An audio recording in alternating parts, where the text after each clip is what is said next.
have 1,000 XRP and $3,000 cash to add to the market, would you say to throw it all in XRP, or say HBAR is better bang for your buck because it's 22 cents, same PA for HBAR short term? HBAR is not going to have anywhere near the price appreciation that XRP is going to have in the short term, in my personal opinion. I am super bullish on HBAR. It's probably in my top 3 digital assets that I think will do extremely well over the long term. The security and the speed at which Hashgraph settles stuff, and HBAR does have fixed fees when it comes to dollar denominations on the network, which makes it extremely scalable, especially as HBAR's value increases. I think it's a great solution for a lot of applications, and DApp, I think the majority of dApps will be built on Hedera, but I think that's going to come later, personally. So the progression that I'm looking for is payments first, and then the adoption for a lot of the other use cases that many people are bullish on. And XRP is at the forefront of the payments component, and I believe will have the most significant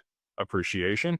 HBAR and Hedera do have a stablecoin studio that they've launched, and there are stablecoins being minted and issued on HBAR to be able to be transacted. And this is kind of like stocks. You could see a stock at $100 and you could see a stock at $2. The stock at $100, if it goes a 10x, it's still a 10x on your money. And the stock that's $2, you might be able to buy a bunch more of, but if it only goes to $4, you only doubled your money. You bought a lot more stocks, but you only doubled your money. Whereas the $100 stock, you 10x'd your money. So just because you can accumulate more of a certain asset does not mean is a better bang for your buck. You're going to look at, what you think the price appreciation of that token will be. Back into that with some math. I would encourage you to figure out the total addressable market for whatever use case a token is trying to garner the market share of. Look at partnerships and the companies involved and who's developing on the network. And again, what's being tokenized, what asset class is being tokenized on the network. And then you can kind of back into some price appreciation. So that's the way I would do it. That's the way I've done it in the past.